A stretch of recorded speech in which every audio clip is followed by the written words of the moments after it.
Subscribe করুন Sony ৮, click করুন bell icon.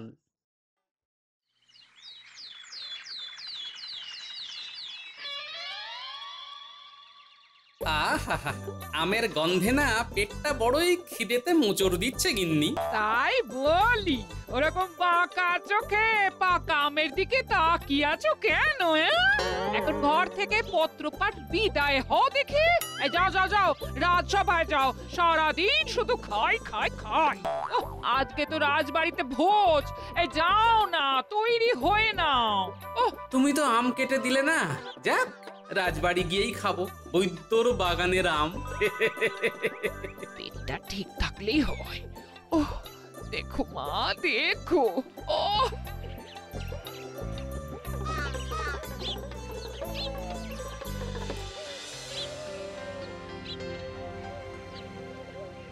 প্রতি বছরের মতো এই বছরও আপনাদের মহারাজ তার সভাসদদের কাজের প্রতি সন্তুষ্ট হয়ে একটি ভোজসভার আয়োজন করেছেন। সকলে পেট ভরে খাবেন, কেউ কোনো লজ্জা করবেন না কিন্তু। আমিও লজ্জা করব না। লজ্জা তো নারীর অলংকার, আপনি কেন লজ্জা পাবেন? গোপাল, তুমি একটু খাওয়ার সময় মহারাজের দিকে নজর রেখো। ওনার যে বয়স হচ্ছে, উনি সে কথা ভুলেই যান। তুমি মহারাজের পাশেই বসো গোপাল। রানী, অনেক হয়েছে, আর হাতে হাঁড়ি ভেঙো না তো। এবারে গরম গরম লুচি, আলুর দম, রসগোল্লা, কালো জাম আর ভালো আম দিতে বলো।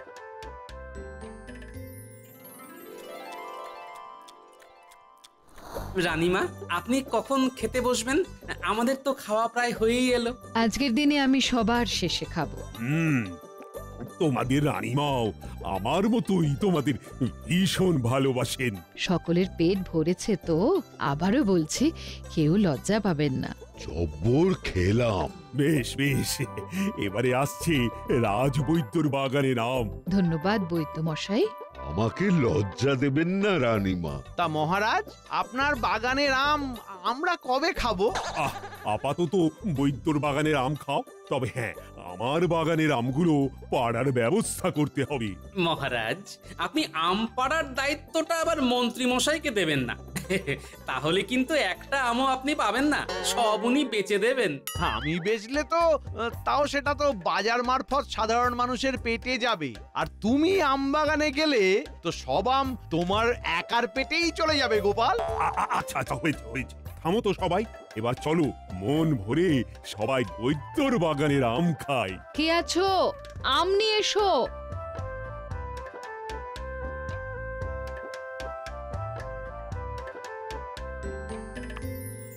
ও বাবা, মহারাজের পাতে কত বড় আমের চাকলা, কত ছাড়া আমার পাতে দিতে পারলো না। আহ আহ, কি মিষ্টি আম গো বৈদ্য।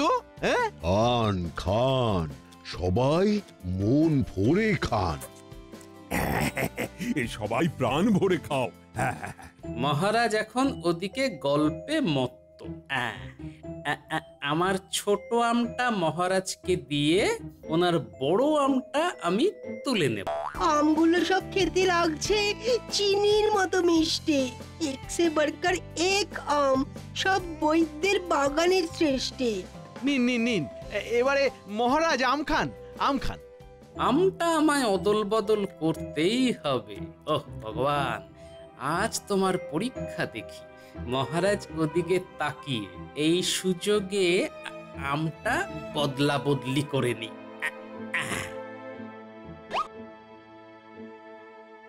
কি হ্যাঁ, গোপাল আম চুরি করে নিচ্ছে, তাও আবার মহারাজের পথ থেকে। দাঁড়াও দাঁড়াও, এবার গোপাল তোমাকে আমি দেখাচ্ছি, দাঁড়াও। আহ আহ, বেশ, ভালোই মিষ্টি আম। তাহলে সবাই এখন যে যার বাড়ি গিয়ে ভাত ঘুম দাও। মহারাজ, আপনার পাত থেকে বড় আমটা গোপাল চুরি করলো, বুঝতে পারলেন না? গোপাল চোর? আগে আম চোর। আমচোর? তাহলে মন্ত্রী কি আমায় দেখে ফেললো নাকি? এই সেরেছে, তাই হবে। ও ভগবান, তুমি আমাকে পথও দেখালে, আবার ফাঁসিও দিলে। এ কেমন লীলা তোমার! গোপাল আবার কখন আম চুরি করে? এ আমি তো নিজের পা থেকেই আম খেলাম। একটু আগেই আপনি কথা বলতে ব্যস্ত ছিলেন, সেই সুযোগে আপনার আমের বড় টুকরো চাকলাটা সরিয়েছে। কিন্তু আমার আমের চাকলাটা তো ছোট ছিল। সেটা তো গোপালের হাতের খেলের জন্য হয়েছে মহারাজ। সে নিজের পাতের আমের ছোট টুকরোটা আপনার পাতে রেখে আপনার পাতের বড় টুকরোটা নিজে নিয়ে নিয়েছে। সে কি? গোপাল, এসব কি শুনছি? বুকের পাটা থাকলে স্বীকার করো গোপাল। আগে মহারাজ, হ্যাঁ মন্ত্রী মশাই ঠিকই বলছেন, তবে এই ঘটনাটাকে ওই চুরি করা বলে না, বদলা বদলি বলে মহারাজ। চলুন হাত ধুয়ে রাজসভায় গিয়ে আলোচনা করি। হ্যাঁ হ্যাঁ হ্যাঁ, চলো চলো চলো। চোরের মায়ের বড় গলা। তা তুমি হুট করে এমন কাজ করলে কেন গোপাল? আম পেলে আমি শুধু বদলা বদলি নয়, অনেক কিছু করে দেখিয়ে দিতে পারতাম। আমার এতগুলো আম বাগান, আমি কিছু করতে পারলাম না, শুধু এই কবচ হয়ে আম খেয়ে গেলাম। আর তুমি কি না?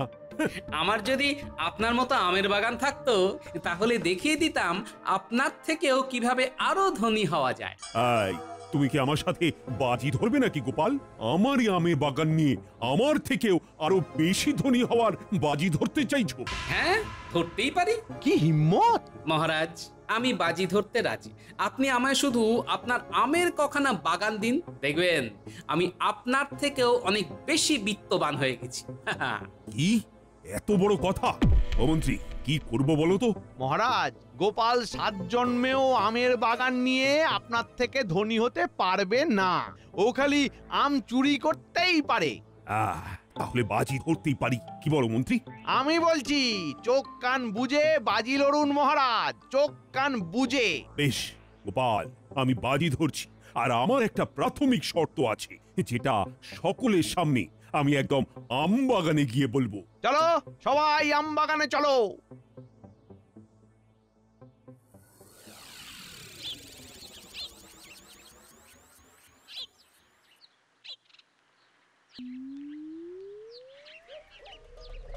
সকলের সামনে আমি আমার এই দক্ষিণের এবং ওই দিকে পূর্বের আমবাগান গোপালকে 3 মাসের জন্য অর্পণ করলাম। গোপাল, ঠিক 3 মাস বাদে যদি তুমি এই বাজি না জিততে পারো তাহলে পরিবার নিয়ে তোমায় এই রাজ্য ছাড়তে হবে। আর মহারাজ, যদি আমি জিতে যাই তাহলে? তাহলে এই রাজ্যের নাম পরিবর্তিত হয়ে তোমার নাম অনুসারে হবে গোপাল নগর। কি রাজি তো? হ্যাঁ মহারাজ, আলবাত রাজি। দেখা যাক পরবর্তী 3 মাসে তুমি আমার থেকেও ধনী হয়ে এই রাজ্যের নাম নিজের নামে করতে পারো, নাকি এই রাজ্য ছেড়ে অন্য রাজ্যের বাসিন্দা হও। হ্যাঁ মহারাজ, সময়ই কথা বলবে। ঠিক 3 মাস বাদে মহারাজের সিন্ধুকে সঞ্চিত মোহর এবং গোপালের আয়ের মোহর গোনা হবে। দেখা যাক কে জেতে আর কে হারে।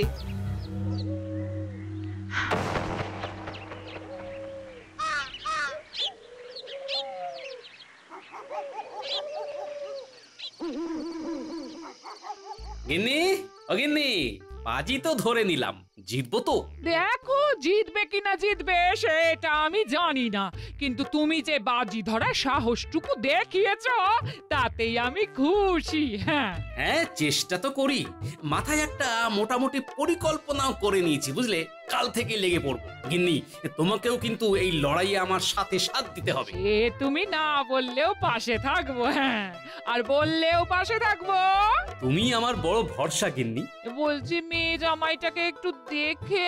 ওফ, আবার সেই জামাইয়ের কথা। আচ্ছা আচ্ছা, বুঝেছি। বলছি, এই কালকে কি তোমার সাথে ন্যাপলা গুলটেরা আম বাগানে যাবে নাকি? হ্যাঁ, ওরা তো আছেই। এছাড়াও আরো কিছু জনকে ডেকে নিয়েছি, বুঝলে? 2খানা বাগানের আম পাড়া কি 4টিখানি ব্যাপার।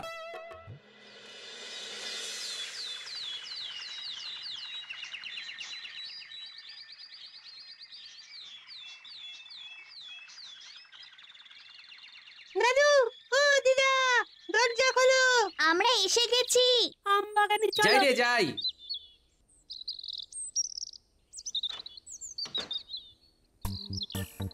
দাদু, তোমার কথা মতো আমাদের সবার জন্যই আমপাড়ার আঁকশি দেওয়া লাঠি এনেছি।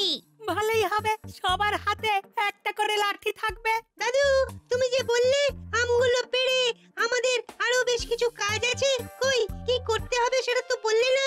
এই হ্যাঁ, তুমি তো আমাকেও বললে না।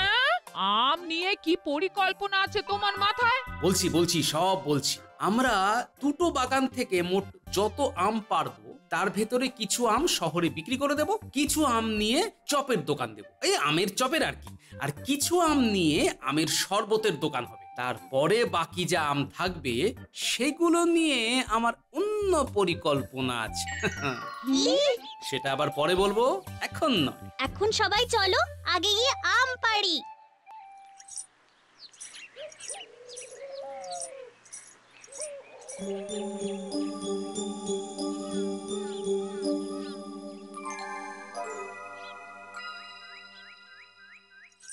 কি মহারাজ, সকাল হতে না হতে মুখ এত গম্ভীর কেন?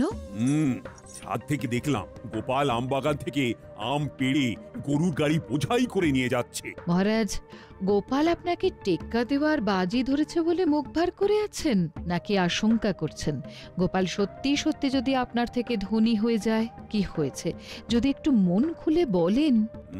আশঙ্কা করছি, সেই জন্যই তো মুখ ভার। আরে গোপালের মাথায় প্রচুর বুদ্ধি, সেটা তুমি তো জানোই। যদি সে সত্যি সত্যি বাজি জিতে যায় তাহলে কৃষ্ণনগরের নাম বদলে গোপালনগর হয়ে যাবে। ও ভাবো তো, কি লজ্জা। উপরওয়ালাকে ডাকুন যাতে আপনার মান সম্মান বজায় থাকে।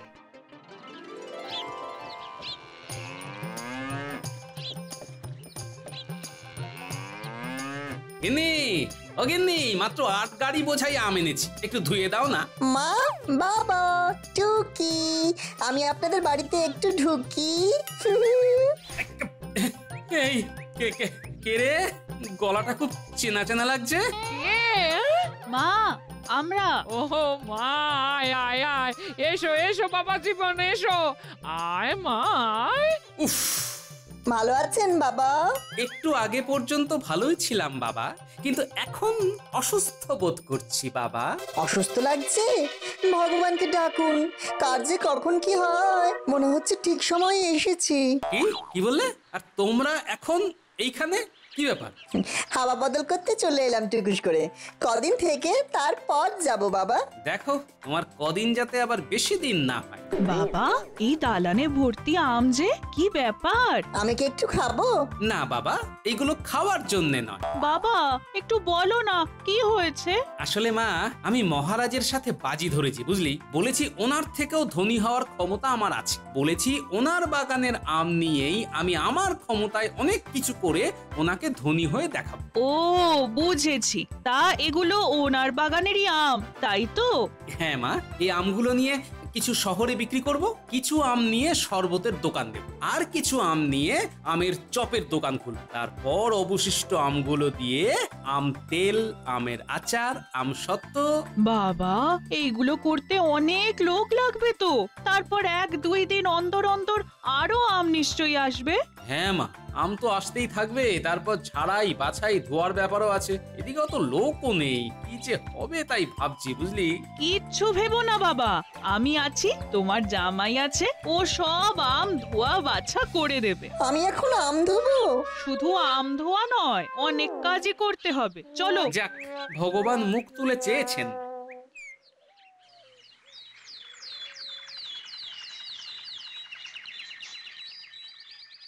তাহলে আমি বেরোলাম। হ্যাঁ, শহরে আমগুলো বেচে ফিরতে ফিরতে প্রায় সন্ধে হয়ে যাবে, বুঝলে। আমিও তাহলে আমের শরবতের ঠেলা গাড়ি নিয়ে বেরোচ্ছি।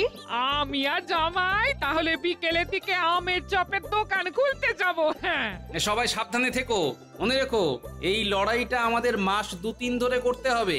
আমরা কখনোই ব্যবসার থেকে অর্জিত টাকা নিজেদের কাজে লাগাবো না। যা রোজগার হবে তাই দিয়েই আবার ব্যবসার মূলধন অর্থাৎ আম কিনবো। মহারাজ ভেবেছেন তুমি একা কি করবে? এখন আমরা সবাই সবাই তোমার পাশে আছি। হ্যাঁ,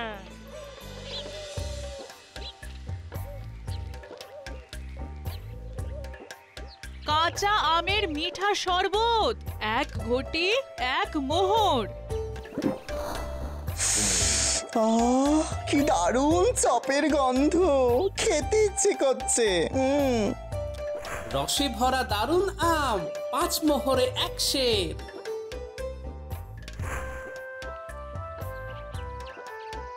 ৩৫,৯৯৯ আর এই একটা। তাহলে হলো সর্বমোট ৩৬,০০০টা মোহর। আমি ভাবতেই পারছি না গো। বাবা, ১.৫ মাসের মধ্যে এই, তাও আবার 2খানা আম বাগান নিয়ে। কষ্টের ফল। হ্যাঁ, আমি ভাবছি আরো 2খানা আম বাগান কিনে নিই, বুঝলে? বর্ষাকাল আসছে, এইবারেই তো আসল খেলা শুরু হবে। হ্যাঁ হ্যাঁ বাবা, কিনে নাও। আমি তাহলে ভালো আমের চপ ভেজেছি, বলুন। হ্যাঁ বাবা, তুমি আমের চপ ভাজায় দক্ষতা অর্জন করেছো।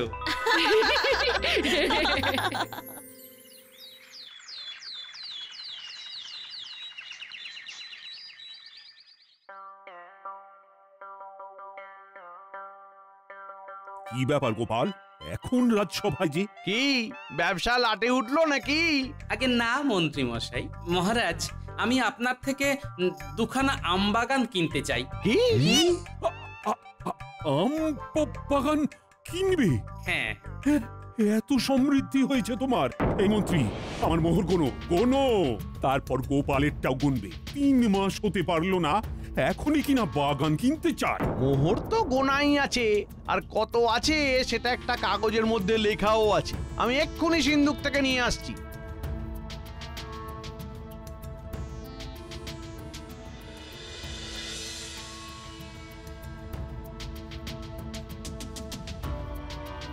মহারাজ, আপনার সর্বমোট ৩৬,৫০০। এবারে গোপালেরটা দেখো। আমি হিসেব করেই রেখেছি মহারাজ, এত মোহর আনতে পারিনি। তা তোমার হিসেবে কত হয়েছে শুনি? মোট ৩৬,০০০ আছে। কি ব্যাপার গোপাল, 500 মোহরে আমি এখনো এগিয়ে আছি। তুমি কখনোই আমায় টেক্কা দিতে পারবে না। যাও যাও, আমি আর আমবাগান দেব না। ভেবে দেখুন মহারাজ, এখনো 3 মাস হয়নি, তাতেই আমি আপনার ঘাড়ে নিঃশ্বাস ফেলছি। যাকে আসি, আমার বরাদ্দ 3 মাস শেষ হলেই না হয় দেখা হবে মহারাজ।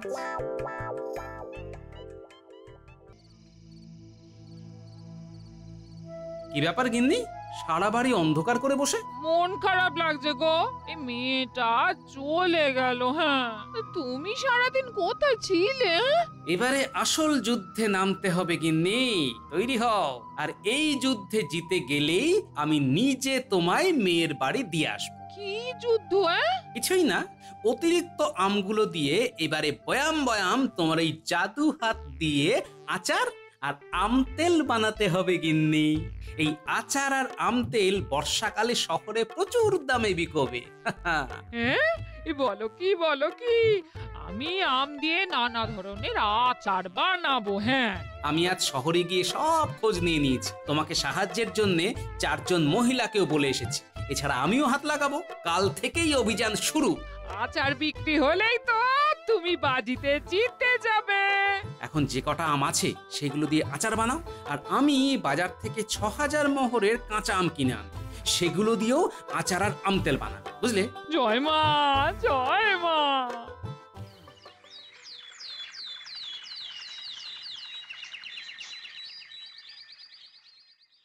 কি ব্যাপার, গোপালের মুখে এত হাসি যে? আগে বিজয়ের হাসি।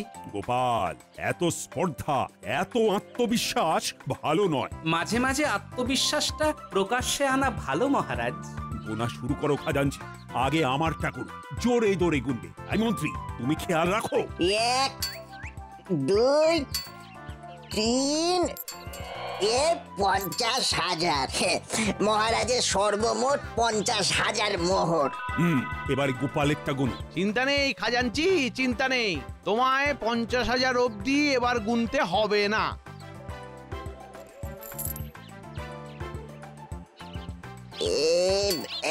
এক 2 3 49,999। কি হলো খাজাঞ্চি, সব মোহর শেষ তাই তো?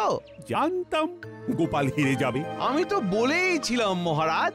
মহারাজ, মোহর এখনো শেষ হয়নি, এখনো থলিতে 10টা মোহর আছে।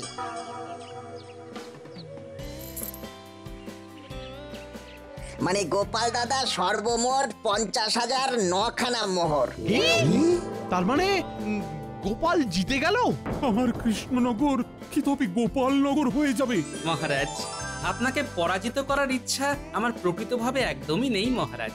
আমি শুধু এই কাজটা করেছি আপনাকে এটা বোঝানোর জন্য যে এই প্রকৃতি আমাদের কাছে তার প্রাকৃতিক সম্পদ ঢেলে রেখেছে, অথচ আমরা বুদ্ধিমান মানুষ হয়েও তা কাজে লাগাই না। দেখুন মহারাজ, আপনার কাছে আম বাগান আছে, আপনি চাইলেই আপনার বাগানের আম দিয়ে ব্যবসা করে আরো ধনবান হতে পারতেন, কিন্তু আপনি তা করেননি। সেখানে আমি একজন সাধারণ প্রজা হয়ে খেটে ব্যবসা করে আপনার থেকে 9টা মোহরের বেশি মালিক হয়ে আপনার থেকেও ধনী মহারাজ। সুতরাং শুধু বুদ্ধি থাকলেই হয় না, সেই বুদ্ধিকে সঠিক খাতে কাজে লাগানোটাই হলো আসল বুদ্ধিমানের পরিচয়। তার সাথে ইচ্ছাও থাকতে হয়। এই কে বললো রে মন্ত্রী? দাঁড়াও মন্ত্রী, তোমার হচ্ছে। আয়, কে আছিস? কারাগারটা খোল। আজ ওর উস্কানিতেই আমি বাজি হারলাম। পালাও পালাও পালাও। মহারাজ, আমার ঘাট থেকে শুধু 3 মাস আগে আপনার পাত থেকে আম অদল বদল করার দোষ মকুব করে দিন মহারাজ। বেশ বেশ, সব মুকুব। এবার বেটা মন্ত্রীকে আমি আচ্ছা করে ধোলাই দেব। মন্ত্রী দাঁড়াও, দাঁড়াও মন্ত্রী। আয় আয় মন্ত্রী, দাঁড়াও দাঁড়াও দাঁড়াও মন্ত্রী। For more updates, subscribe to our channel, click the show links and enjoy watching the videos.